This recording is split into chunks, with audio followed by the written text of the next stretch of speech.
Everything is going well so far, so I think we should take things outside. I've got to say, the more time that we spend together, the better I'm feeling about these guys. I'm really seeing the potential for Chop to have an unbelievable life with Sarah and Steven. And then it was time for Shuggy, their dog, to meet Chop. And I'm thinking this is going to go pretty smoothly. Chop loves dogs. He's been hitting it off great with inertia. I mean, his biggest problem is that he loves dogs so much. So they got their dog Shuggy out of the car, and Let's talk about this introduction before it even happens to see if we can figure out where the holes are going to be. All right, so first thing, they're doing it initially through a fence, which I will typically recommend doing, obviously, right? I have no problem with that. But the dog that's coming, their current dog, is just dragging them to the fence line here. Let the dogs investigate one another through our As fence. they're sniffing through the fence, constant tension on the leash. Yep. Right? So that's basically, obviously, an on-leash greeting at that point. The constant tension just creates frustration as they're interacting with each other. And most people will do that because they're nervous of what their dog is going to do, right? Yep. So they hold the constant tension, right? They let them kind of sniff and stuff, but they're ready to just whip that dog away in case there's a problem that comes. But what happens is because we're intervening and we're creating that tension and frustration and our dog feels restricted, if they start trying to play and the other dog that's off-leash then starts to run around and that dog tries to go with them and realizes, wham, I'm on the leash. Boom. Reactivity, potential fights, a lot of problems. And why isn't he saying anything to them about that? Look at those play bowels. After a couple of minutes of this, we decided to let Shuggy through the fence. Shuggy ran Still in dragging and was through on the really fence. excited to meet everyone, but Chop really wanted to interact with Shuggy, to say the least. Then it felt like, to me, a nightmare scenario unfolded.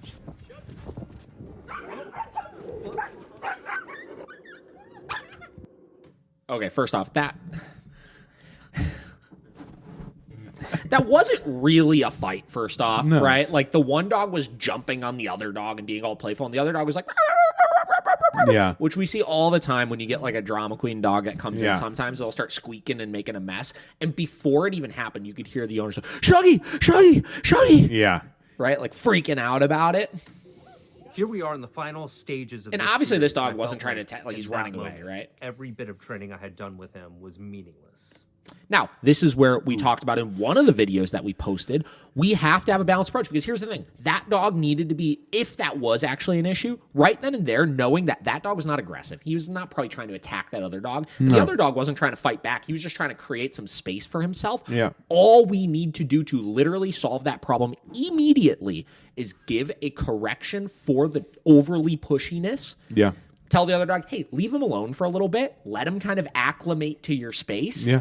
And then we could allow them to slowly and more properly interact with each other. Yeah. And even though he didn't bite Shuggy and no harm was done, obviously there are things that could have been done better here, and I think we all need to learn from this. And look, I want to be the first one to take responsibility here. Anytime something like this happens, it is on me. I'm the one in charge and the one who should be teaching Chop not to interact with another dog like that.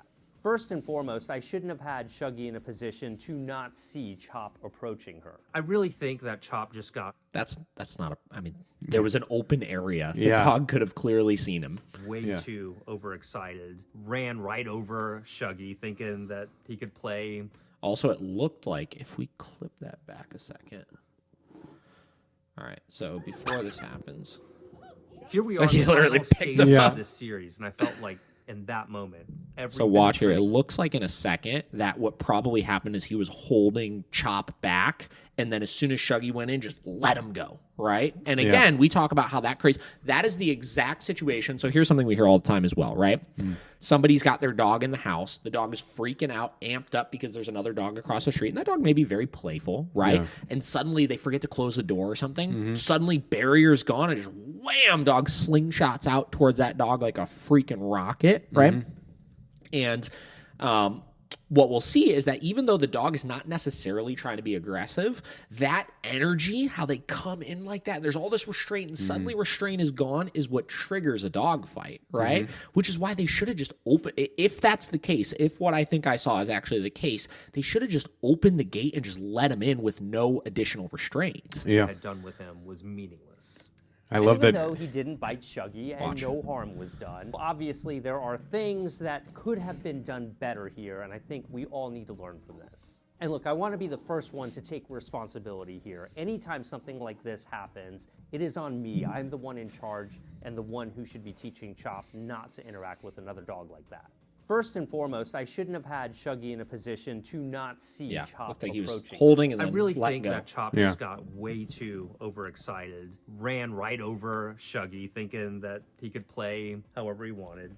And again, he wasn't biting the other dog. It looks like he ran over with a lot of energy and like tripped over him and wound up on top of it. Like, that's not a fight. Sure. I don't think he was like feeling vicious or anything, you know. From what I know of him, I agree with you. Now, I know some of you might be quick to say that the reason we saw Chop behave like this is because we haven't been allowing him to interact in public very much with other dogs. But remember, that is by design, because there's a time and there's a place to interact with dogs, and in public, while on leash, is not the ideal place to do that. So I was kind of shaken up by this because I really, really wanted to work with these people if they want him, if they determine this is the right dog for them. Because you can tell they are two people who are going to give their life to this dog and commit to training him and just loving him and everything you want for in a family. At this point, I'm basically expecting them just to be like, bye, I'm gone. Yeah. Thanks. Right, thanks. Probably not going to work out, To meet whatever. you and your scary dog, but I'm gonna move on. But Sarah and Steven stayed to talk with us about what had happened, and they agreed with our analysis that Shuggy was definitely startled by Chop's less than polite greeting, and that it may have just been a poor first impression. And at this point, we really took some time to reevaluate and determine whether it was appropriate or even fair to the dogs to try again. And we decided to go about it differently and give the dogs another shot once they had a chance to calm down. This time we moved much slower and gave them even more time to get to know each other through the fence first. And this is much more of what I was expecting. That's a look I've seen Chop give Inertia 1,000 times when he really wants to play with her. This time we put a muzzle on Chop to be extra safe. And we brought Shuggy into the yard again.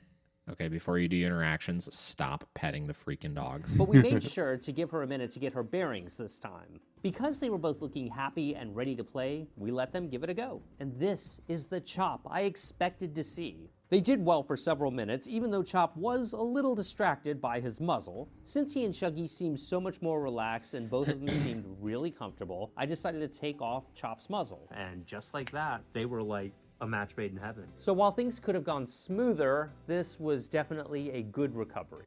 Okay, so good on him to at least like be okay with using a muzzle in this situation. It just wasn't necessary. Like if you look at that entire initial interaction, like just, you know, like don't be so quick to jump in. This is why dogs get labeled aggressive, right? And that there was no aggression to any of that. Yeah. Right? But instead, we're looking at it as if it is. And if he's so concerned about this right now, you better believe the 3.4 million people that are watching all of these videos, anytime they see anything that looks like that, are going to start thinking that it's aggression, which causes them to not socialize their dogs anymore when they actually need to, right? Which causes the dogs to actually develop more frustration and more kind of novelty when they do see other dogs, which causes them to, over time, actually start to get aggressive. This is how this stuff, you know, gets created. And look, it doesn't